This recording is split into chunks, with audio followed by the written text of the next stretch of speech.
Welcome to LeaderIQ, where we share the stories of leaders in brand and retail so you can learn what led them to find success in their careers while giving you an intimate look at how they made foundational decisions along the way. This show is hosted by Guru Hariharan, who is the founder and CEO of CommerceIQ. Guru has spent most of his career working as a leader at companies like Amazon and eBay before becoming an entrepreneur himself. This podcast is brought to you by CommerceIQ, a company which Guru started in 2019 that has become the e-commerce operating system for brands like Logitech, Johnson & Johnson, Kellogg's, Mars, Duracell, and many more. If you're interested in learning more, check out commerceiq.ai. With that, let's get to the show. Today's guest is Monica McGurk. She's one of the most multi-talented guests we've had on the show. Growing up in rural Minnesota, one of her favorite memories was working alongside her grandfather, who sold produce by the roadside. She worked her way up as she got older, from picking bugs off potatoes to finally getting a chance to sell at the stand alongside him. What you might not know about her is that outside of her accolades at McKinsey, Coca-Cola, Tyson Foods, and Kellogg's, she is also an author, writing a 3-book series for young adults called The Archangel Prophecies, which she wrote while still keeping her day job, the ultimate side hustle. There are so many stories here, so let's get to it. Here is Monica with our host, Guru Hariharan, and special guest host, Ray Chow. So maybe we can start with your childhood, Monica. And as a kid, talk to us about what was the environment you grew up in. Any things that really particularly stand out to you? Yeah, I grew up in this tiny town, maybe 5,000 people, called Hugo, Minnesota. It was technically in the suburbs, but it was farmland in the north side of the Twin Cities area, probably about 20 miles from St. Paul. And I was related to everybody. Right, it was such a small town and very insulated. So I grew up in a very sheltered kind of environment where everyone knew everyone. You couldn't do anything bad, right? Because there were all these eyes on you all the time, but people really cared for you. And because it was a farming community and I have farmers on both sides of my family, I felt very connected to food. And my grandparents on one side lived about a quarter of a mile from me, and my grandfather farmed till the day he retired. We would get drop off on his way to his roadside stand. He would bring us food, or on the way back, bring us food that he had just picked. And it was a real treat, an honor, a privilege when you hit a certain age to be able to go sell with him. You had to work your way up from picking potato bugs and scaring the crows away from the cornfield to being able to actually go sell with him. So it was in many ways idyllic. It definitely explains the love I have for agriculture and our food system. I think, unwittingly, it shaped the career path that I took. I didn't really set out to say, hey, I want to be an executive in the food industry, but here I am, and I'm, probably even more passionate about it than I was 10 or 15 years ago. So does your family love or hate the fact that you work for a Big 5 CPG? It depends on who you ask, and it depends on the day. I think everybody always has an association with the brands. So whether it was Coca-Cola or Tyson or now Kellogg, I think they are intrigued, and in some cases they love the brand. So like my daughter, for example, she's a huge fanatic about Cheez-It. So when she became aware that we were coming to Kellogg, she was just like over the moon. She's the kind of kid who hides the box in her room, right, and won't let anybody else eat it. And Eggo and Pop-Tarts are the same way in my family, as are many of the other brands. They had equally passionate reactions to the other brands. And I think if I step back and think about the farmers in my family, Many of them are much more small scale type of farmers. So I think they probably have mixed feelings about the state of agriculture in the United States, but I know that they appreciate having outlets for what they grow and raise. And so, it makes for interesting conversations, that's for sure. That's fascinating. That's what I was referring to, the farmer side of your family. How did they felt? That brings me to a question. So how you grew up in small town America, how did you end up choosing to go to Harvard for your undergrad? It wasn't very scientific. Neither one of my parents at the point I was thinking about my future had attended college or graduated from college. So they were very supportive of me doing whatever I wanted. And that could have been following in my dad's footsteps as a sprinkler fitter, or it could have been going to college. And I decided college was the route that I was interested in. I didn't know anything about school. I had a teacher at the end of junior high school kind of pull me aside and say, hey, like you should think about going out of state. Like you could really go somewhere. I was like, oh, okay. So I just kind of applied to one of everything. Small batch, not like kids do today where they're applying to 15 or 20 schools. I think I applied 4 places, some of which I'd never actually walked on campus, and just saw what happened. And then when I was admitted to Harvard, my parents said, oh, well, it's not a debate, you're going. They were just very clear at that point, like, this is a game changer opportunity for you, so you're going to go. So that's what I did. And you mentioned one of your interviews earlier that you went to architecture school and you really enjoyed it. Was there some memorable lessons from those days? Yeah, it's good memory, by the way, they picked up on that. It was a summer program at the Harvard School of Design, and it was a career exploration oriented program, usually targeted at like mid-career switchers, but I went to it because I had decided at the end of my junior year of college that I didn't want to go to law school, which had kind of been my ingoing assumption. And then I didn't know what I wanted to do. And architecture and design had always really fascinated me. So I said, hey, I'm going to check it out. So I think a couple of things stand out from that experience. One, it's definitely worth exploring. So like, if you don't want to do something, don't do it. Explore what your passions are. And I was very committed to doing that, despite a lot of misgivings that my parents had. And I'm so, so glad I did. Second, if you are enjoying something, if you're passionate about it, how hard you work almost doesn't matter. And I say that with an asterisk because there is a physical limit, of course, and you have to have the rest of your life working. But I don't know, other than when I worked for a startup, I don't know if I've ever worked as hard as that in my life. It was a very demanding program. We had critiques every Friday. So, assignment on Monday morning, design something, build the models, present it to brutal review on Friday. So it was quite challenging, but I loved it. The time just flew, even though I was exhausted, because it was such an intellectually challenging and engaging experience. And I was surrounded by all these people who also loved what they were doing. So like the passion that everybody brought to it just made it so worthwhile.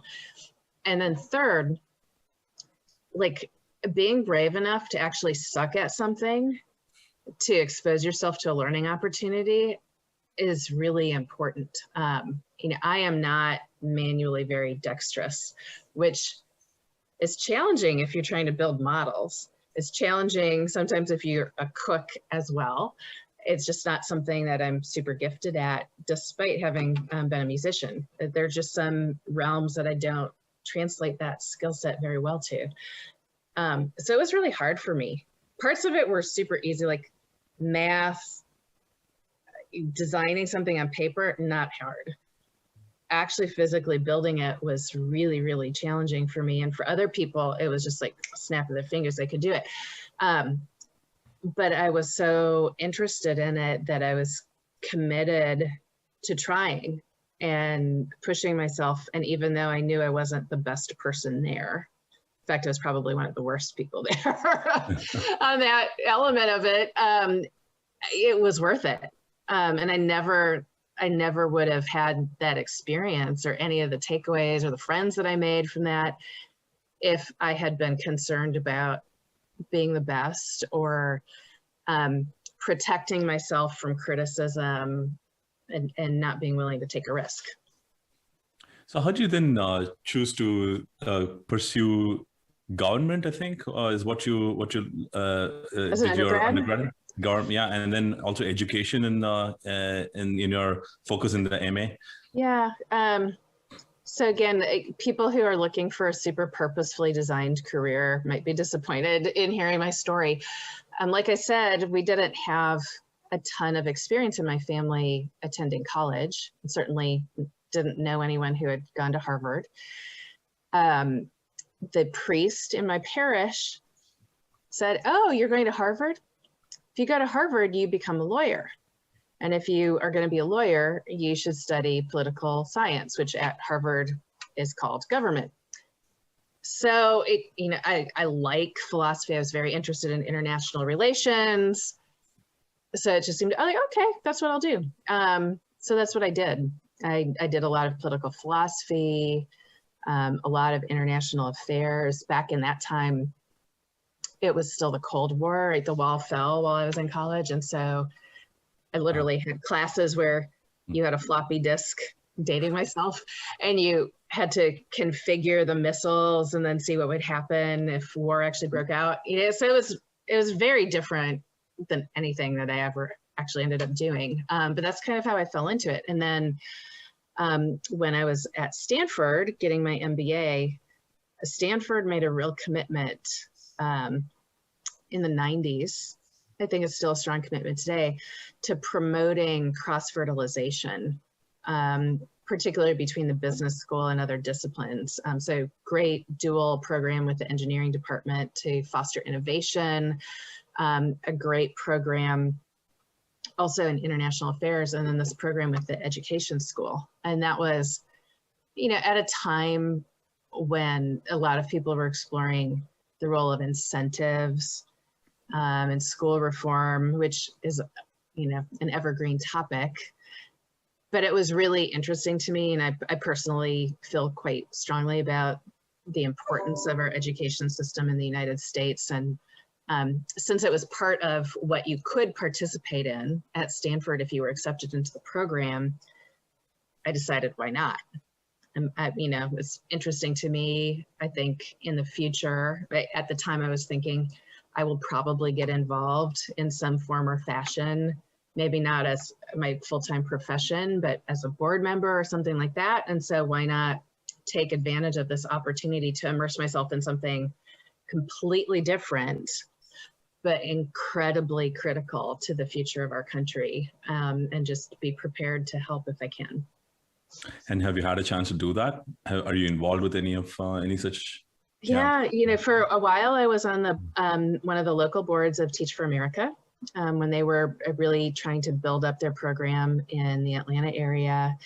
While I was at McKinsey for a long time, I participated as one of the leaders in the nonprofit practice, and that was an area that I leaned in on and did school reform, teacher education, stuff like that, with some really interesting school districts, working with the school district itself and the unions, which, was a pretty fascinating opportunity.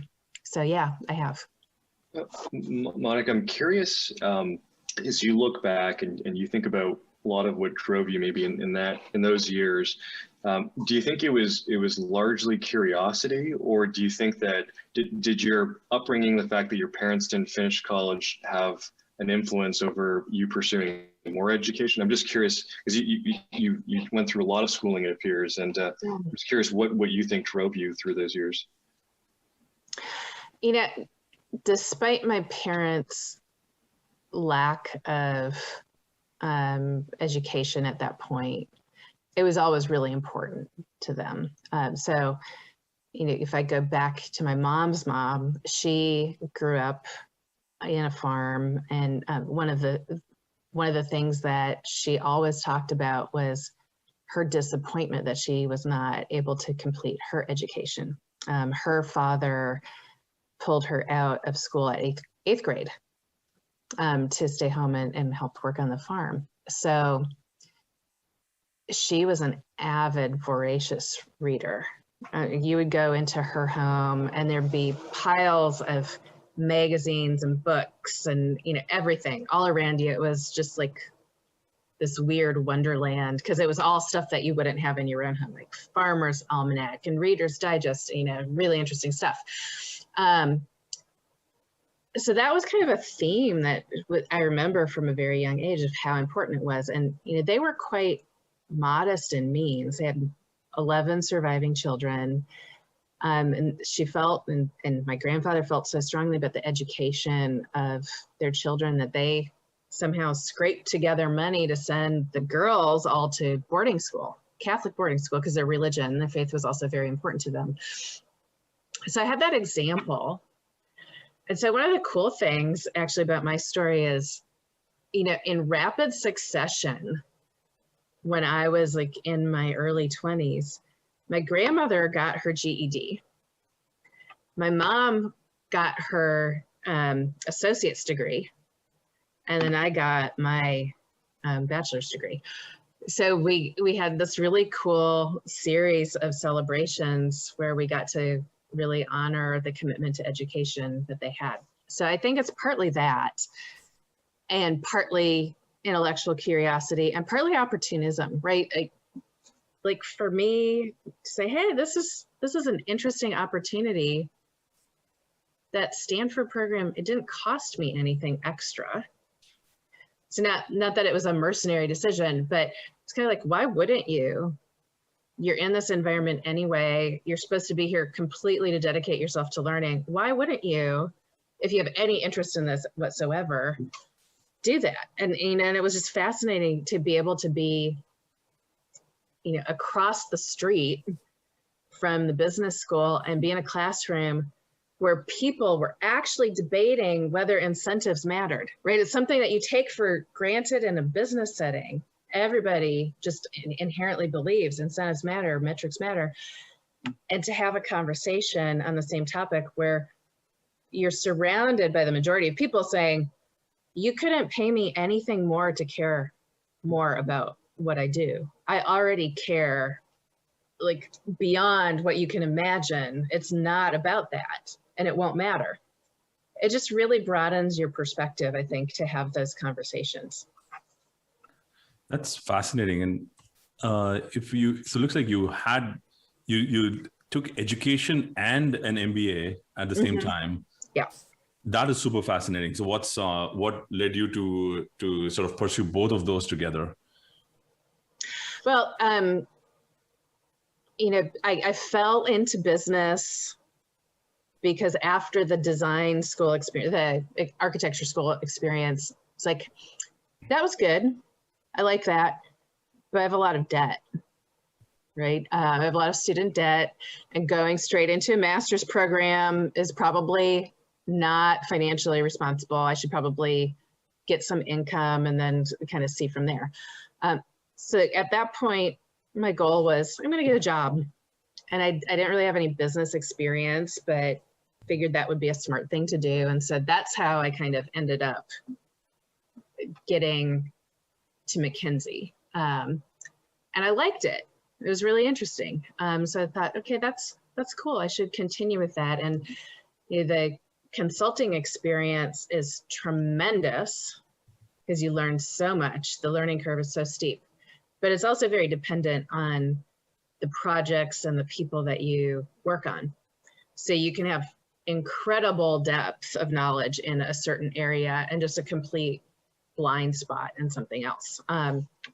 So at that point, I was like, I really would benefit from formally rounding out my business education, because I've gone from not having opened a spreadsheet. Like I literally went to McKinsey and had never opened a spreadsheet to, now this is where I want to be.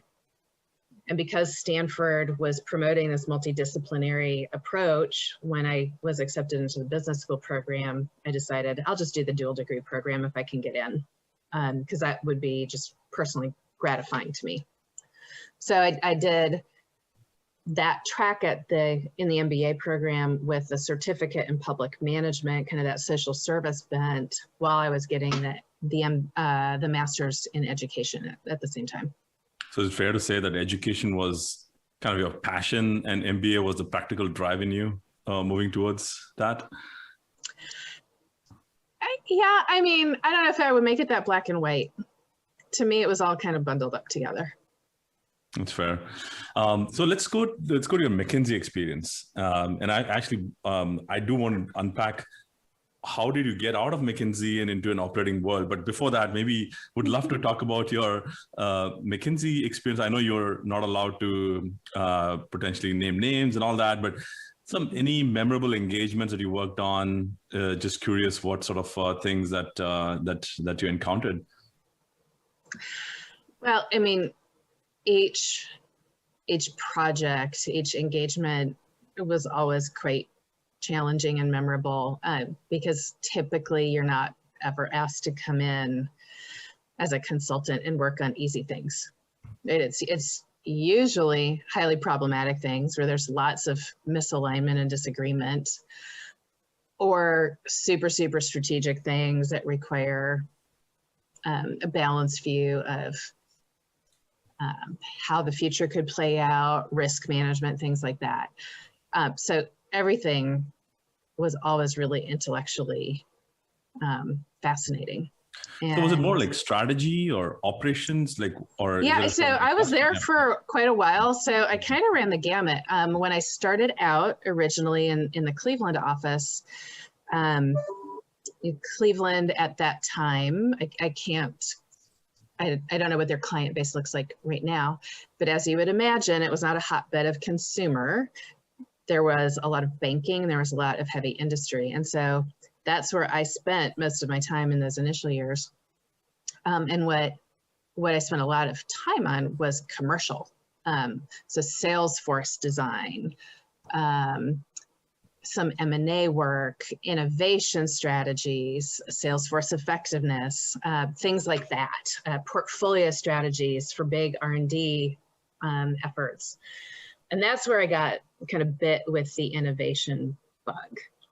And when I came back to McKinsey after my business school program, I knew I wanted to be in consumer.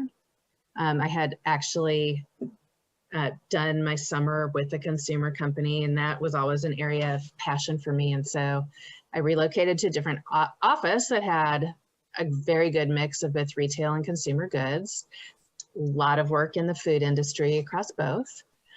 And so that's where I spent a ton of my time, going out over time into things I'd call consumery, like a little bit of banking, hard goods, healthcare, but all consumer back. And over time, started out with what I would call kind of core traditional strategy. And from there moved into marketing strategy, portfolio strategy. That led me into innovation. Because that was the period of time where McKinsey was really pursuing this idea of specialization, right? To become a partner, you needed to have a functional expertise and an industry expertise. And so at the point where I had to make some of those choices, I reflected on the work that I had really loved during my time there, and the fact that I didn't like to choose. I didn't like to have to specialize. And one of the hallmarks, I think, of a great innovator and great innovation programs, that you take a general management approach, right? You're thinking not just about the blue sky opportunity, you're thinking about the commercial practicalities, you're thinking about what it's like to get a line up and running and how you're going to get your throughput. And I really liked that about it. So I ended up with some other colleagues founding kind of the first version of the consumer innovation practice in the Americas. And that's the basis for my election. And over time, I became really fascinated why it was so hard for so many of my clients to repeatedly innovate, to sustain their performance. And that caused me to jump into our organization practice, where I did a lot of large scale transformation programs, a lot of leadership development, and really was at the forefront of a lot of commercial capability building, like thinking through how do you actually build this, and how it was an interesting question at the time. How does McKinsey serve that kind of a question when you can't do a project manager +2 operating model to build some sort of capability across a 10,000 networked operation? You have to figure out a better way, a better mousetrap to deliver that kind of value. So that was kind of the path that I went on while I was there. This is a two-part question here, Monica. So you've achieved a lot of things that only few can dream of, and you've actually done it at a point when we were going through a point in corporate America where the odds were against women to reach such heights. And I know McKinsey is a up or out culture. So just maybe if you could share your thoughts on how, what was the secret behind sort of just thriving and succeeding in the McKinsey up or out culture, and also in general, sort of lapping that thing and not letting the impediments against women come into your way of growing in your career. Yeah, first of all, it would be a mistake if anybody from the outside looked and said, hey, it must have been a breeze, right? It wasn't a breeze. Like, let's just be clear about that. I don't think any meaningful career is without its ups and downs. I certainly had mine. What I think I would point to is, first of all, I had an attitude with my husband, right? Because it's a partnership. We're going to live our lives, and the job serves the life, not me serving the job. And I think part of what enabled me to do that was I had a healthy skepticism. Again, remember, I didn't know about business when I joined McKinsey or anything. And so I thought consulting was kind of a sketchy job. So I was like, okay, well, this will be a good learning experience for me, but it seems kind of fishy that somebody like me could come in and be a consultant, but okay, if you say so. So I had a bit of skepticism about it at the start. And I also, for the most part, I didn't want to convey arrogance, but to me, it wasn't the end of the world if I had to leave, right? Because of that, I was like, I will get a job. Like, I don't have to worry about getting a job. So that enabled me to, really be choiceful about stuff. And were there consequences sometimes? Sure, but they were consequences I was comfortable with. Flip side is I also thought if I like it or love it enough, I'm willing to try anything. So I had my children at a stage that for many people, they consider it quite early, right? I had my first 2 children while I was still an engagement manager. And there were people who said, oh, she's never coming back from maternity leave. Like, nobody ever comes back from maternity leave at that stage. And so I was stubborn on the one hand, and I was willing to try whatever. So I did a non-consulting rotation where I was in professional development. I worked all different levels of part-time at different stages. I had nannies, I had daycare, like I tried every sort of support system. I had live in, live out, just because it was worth trying. Because the worst that will happen is it doesn't work, in which case I quit, which is the same option I have right now. So I might as well try. And okay, this client isn't working, or the travel burden is becoming too hard, then I just quit. And I'll make a different opportunity or find someone who can help me find that opportunity, and I'm no worse off. So I think looks like it's less of fake it till you make it, and more of let's try it, let's try to enjoy it, and if it doesn't work, not a big deal, I'll find the next one. Yeah, I mean, you also needed, or I needed, to lean in and develop myself, and I was incredibly lucky. I had some great mentors, really great mentors who helped make that happen, right? Because you can't take a risk if there's not someone on the other side to help you find the place to take the risk. And so I had people who said, yeah, let's try this, or sure, let's do this, or hey, you need to come back and find a client, let me do that. And so I had an incredible support network, some of whom were other moms, some of whom were dads, some of whom were none of the above, but we just, really liked working together. And so you kind of stumbled through it and learned along the way and pivoted. And I think that's part of what I always encourage other women to do, and men too, by the way. But I would get a lot of young female consultants coming in. In fact, I had this conversation once where someone was like, I have to quit. You're like, very high performer, a lot of potential. I have to quit. Why do you have to quit? So I've come to the conclusion that I can't be a good mom and be at McKinsey. And, I was a mom of 2 at that point. So I was like, okay, I'm going to just set that aside. I'm not going to take this as personal judgment. But I went through this series of questions like, okay, like, do you need to tell me something? Do you have a child? Are you going to have a child? And it got to the point where this person was not even dating anybody, but they were so caught up in what will go wrong in the future that she was willing to cut short this opportunity. And I didn't want anybody to ever feel like that they had to make those choices. And so structurally, were there things that we collectively as a partnership at McKinsey worked hard to make better, like to make part-time programs structurally sound and the norm, and that all of our evaluation processes were adjusted to reflect that, right? So you're not shoving 15 pounds of stuff into a 10-pound bag. Yeah, we had to tackle stuff like that as well, but it started a lot with, I think, mindset and surrounding yourself with the right network of mentors and sponsors who are really going to stand by you and help you get through it.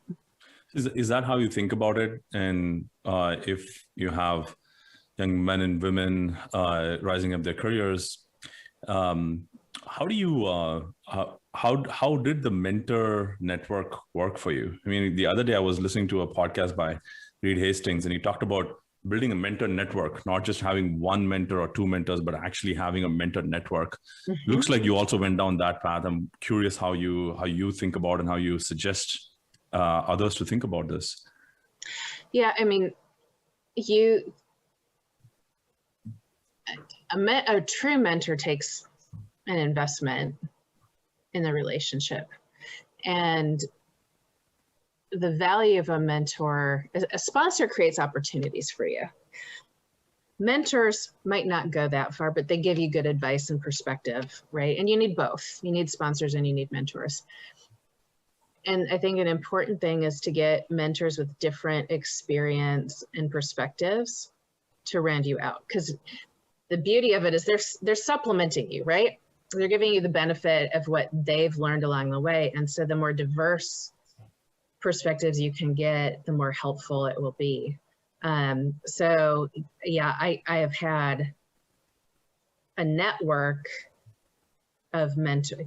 I have my network of mentors, and it's fluxed a little bit over time depending on what I was doing, and some are more relevant at different points or for different problems, the types of advice and perspective that they can share with you. But I can't even imagine where I would have taken my career without that perspective. And, I've found at different stages, the value of a mentor who might not even know. Like one of my most helpful mentors over the course of my career, nothing to do with McKinsey, never worked at any of the companies that I was with, but he had been in the industry and he had a really good track record working with different like C-level executives making transitions and things. And so at some point in my career, that was incredibly helpful to me. So yeah, that's probably a long-winded answer of saying, yeah, it's important to have not just one, multiple ones, and to think about the roles that they can play. And by the way, also to be open that you can learn a lot from people that you might not like working with or for. There are people who you might feel like you're cheese and chalk, but you can still learn from them if you make a point of it and if you take the time to really listen and observe. And I don't mean just like the, oh, I learned I don't want to be like them. Like, that's not what I mean. Like, everybody has something they're good at. Everybody has something that you can learn from if you take the time to learn from it. It's kind of the diversity of thought, right? You see, if you seek out, that's super interesting. Monica, maybe let's talk about failures. You started to allude about that it wasn't a breeze all the time. But looking at your career, it all feels like up to the right. Talk to us a little bit about like maybe one or two key failures that happened, and what did you, how did that impact you? What did you take away from them, and so on? Yeah, I mean, you can call them failures. I don't think of things as failures if you learn from them. But a great one, and I love this one because I still work with some of the people who were involved in this one. And so whenever any of us tells a story, we each have a slightly different take on this and how much we lean on the failure versus learning part of the story. But it was early in our time building our e-commerce business at Coca-Cola. And the person leading the sparkling category in our business got really excited about testing with Amazon and their grocery platform, a reintroduction of a product that we discontinued, I don't know, in the early 90s. And the reason why she was excited was this brand had this fanatical Facebook fan page. And we knew, like, super dedicated. They were writing letters to the CEO. They bought a billboard outside of the Atlanta headquarters asking for us to bring it back. People were paying just exorbitant fees to ship in the product from other markets around the world. So we knew that there was a there. And it was a good fit with our e-commerce strategy. At the time, we were thinking about assortment and the role of long tail specialty SKUs that you might be able to, charge a higher price point for. And we were just getting the business off the ground. So we said, okay, this is cool, but it's not without risk, right? We have to do a production run, and soft drinks are scaled operations. So we're gonna have a lot of concentrate laying around, and we haven't done anything like this with Amazon before. And it ended up being that we launched it in holiday with a new person running the business at Amazon, who I don't know if he was still learning the ropes or whatever, but what none of us realized anywhere. And they change all the time there, right? Yeah, it changes all the time, but none of us realized how hard it was to launch something during the absolute chaos of holiday at Amazon, right? So this thing, we didn't spend a lot of money. We had like a Facebook kind of thing. I think we spent like $10,000 to support the Facebook execution of it with the fans. But it got picked up by the press and social media, and this thing is sold out. Like, it was the biggest grocery product launch. It's sold out in 2 or 3 hours.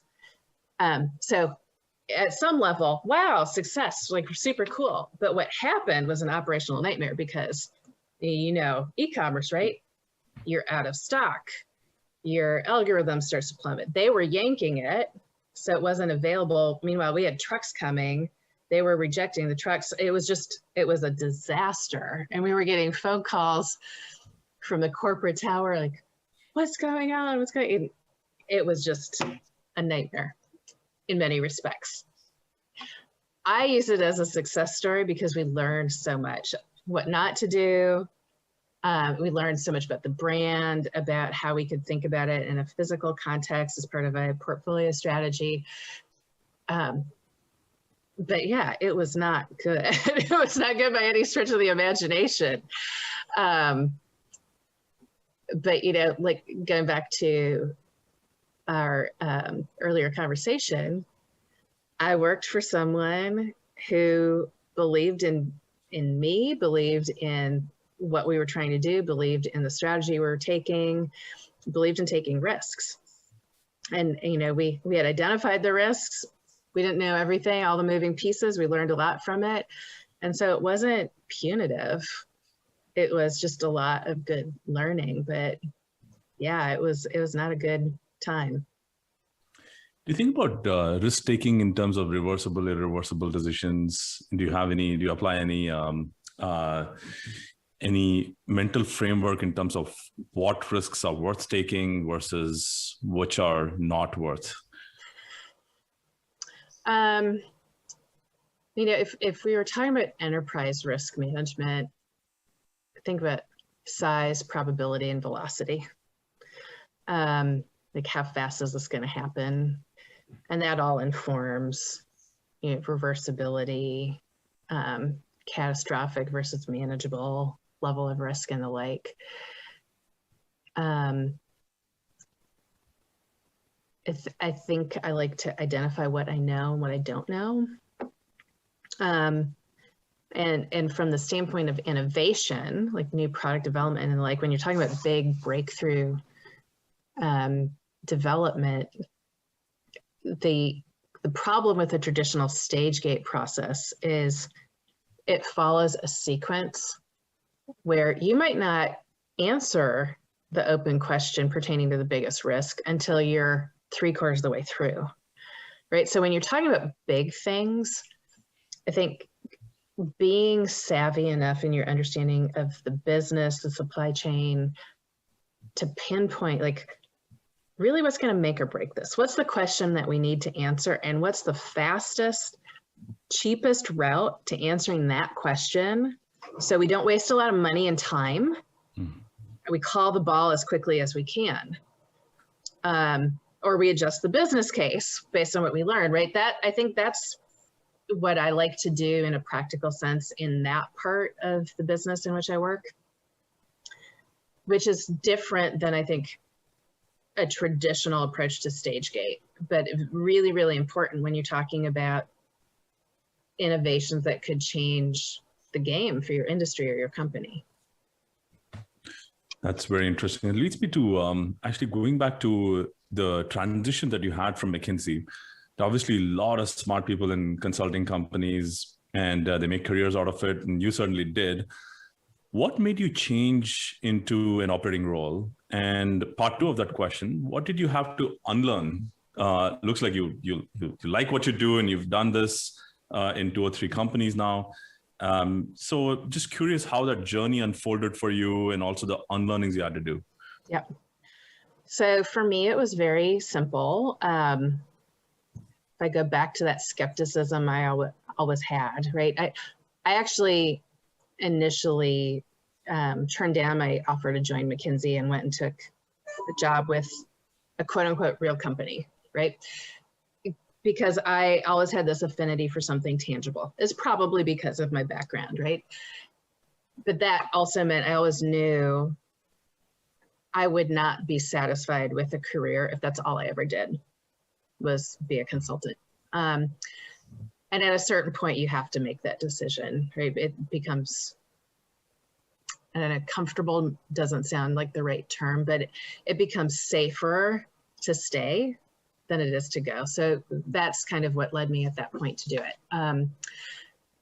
Probably the biggest thing I had to unlearn was bandwidth versus focus, meaning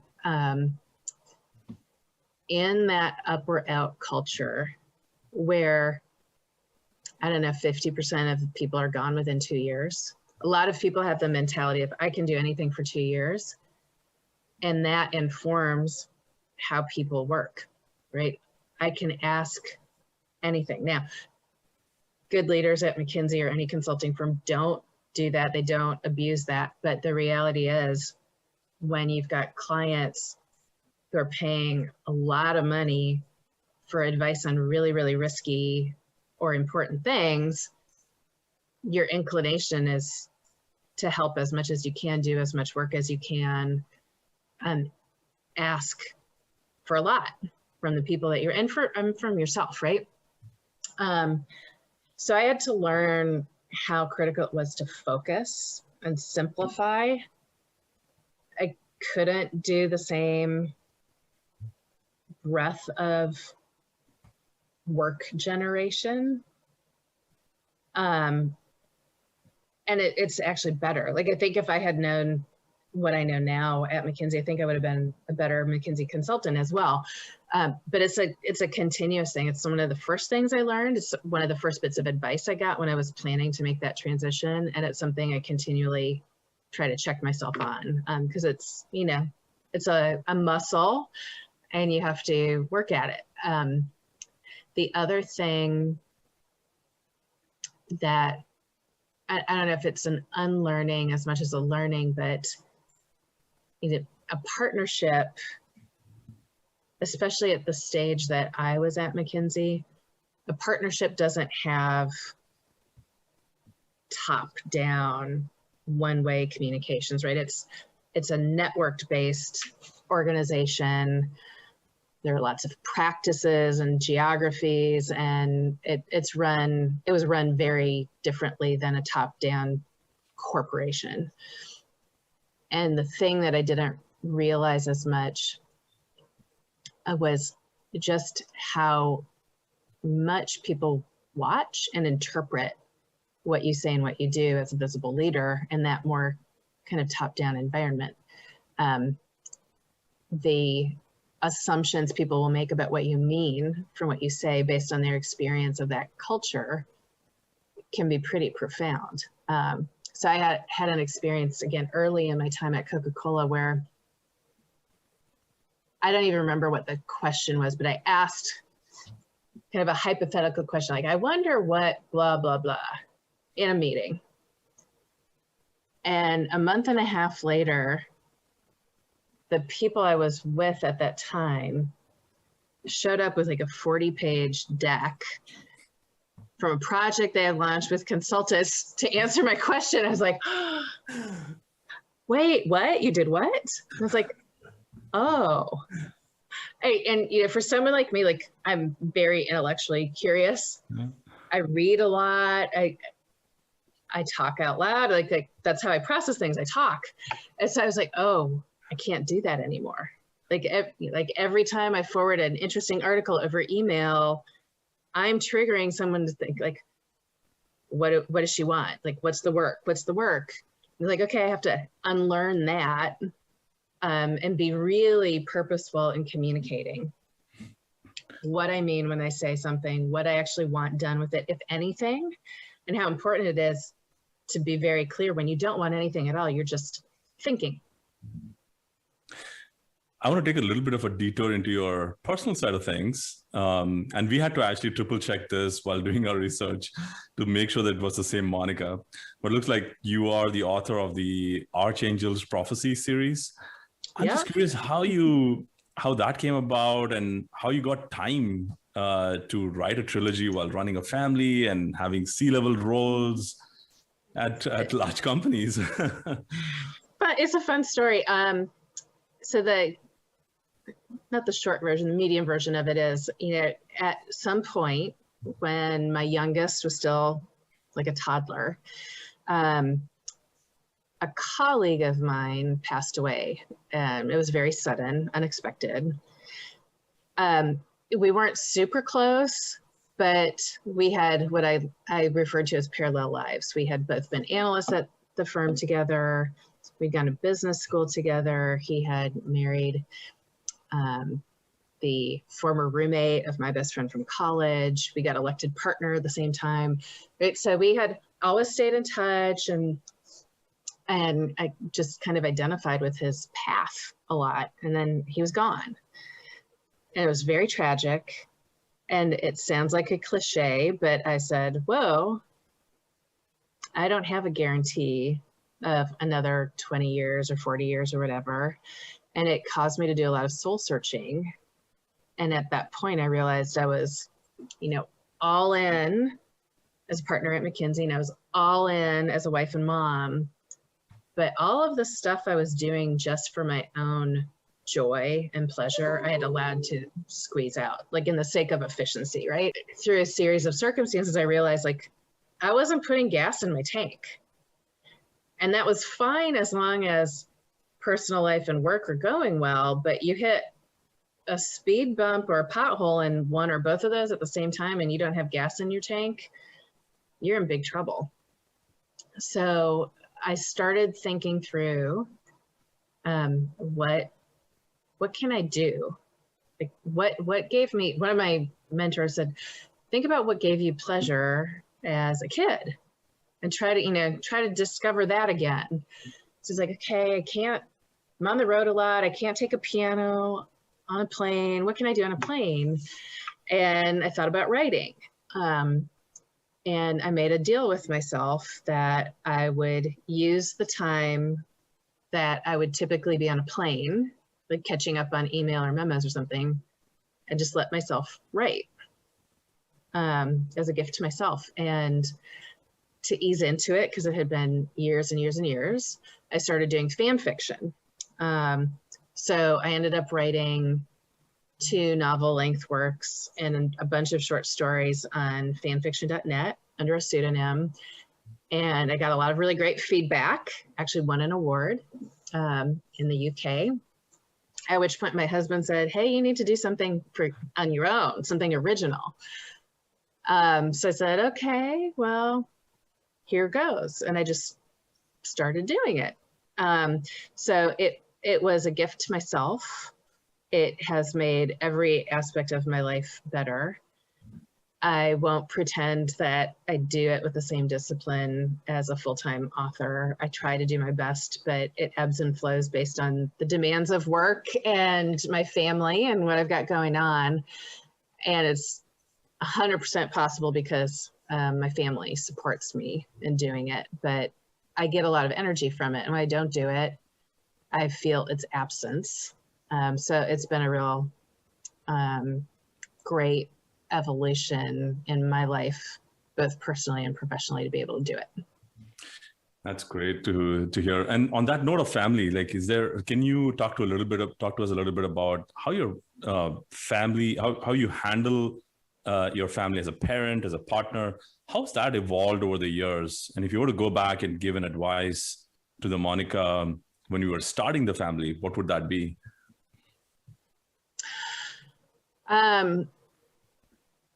It would be to focus on the essentials, right? I used to really struggle with having a messy house,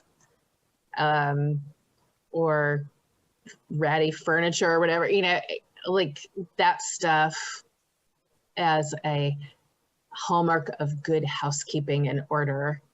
And I personally like an orderly environment. Like, it's helpful for me, just personally how I work.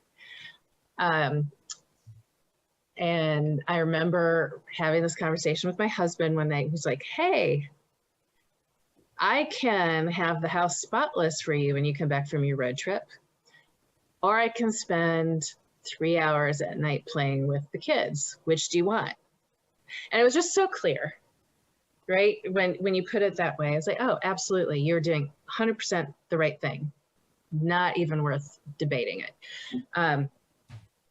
But that was it was not obvious to me until he put it that way, I guess is what I would say. So the time, the experience, that stuff, there's nothing better than investing in. So at different points, if people ever felt that it was frivolous, if you were in a position to, but you felt it was frivolous to have someone mow your lawn or have someone come over and clean your house once a week or something, like if you can do that, and it's the difference between you feeling insane or sane and having the time with your kids, absolutely do it if you can. And if you can't, then don't be so hard on yourself to be perfect. I think that's a lot of people, and this is not 100% a gender thing, but a lot of people put a lot of pressure on themselves to like keep up appearances or have the standard that your parents had and how they run their household. And it's a choice. You can do whatever you want, and you should decide for yourself what the right choice is for you and your family. That's great advice. Just one final thing real quick. What is the one thing you're looking forward to as the world opens up now? I'm a hugger, so I'm looking forward to hugging anyone who's comfortable hugging. I'm really, really excited to get back in markets. A lot of my role, because it was global, involved travel, and there's nothing better than getting out in stores and seeing your product and your competitor's product at shelf and just learning from that in-market experience. I'm really excited to be doing that as soon and as much as we can. Where I live, restaurants have been at a varying stage of openness for some time. So I feel like between that and takeout, we've supported and engaged with our food community a lot, but I'm looking forward to even more of that and being able to do that with larger groups of people, and really seeing that part of our economy thrive again. That's awesome, Monica. Thank you for being with us. This was great. I see we are a little over time. If you have to go, you should go. But this was awesome. If you enjoyed listening to this episode, it would mean so much to us if you could take a moment to share this show on LinkedIn. To learn more how Guru and his team can help optimize and grow your e-commerce business on Amazon and other retailers, visit commerceiq.ai. Thanks for listening.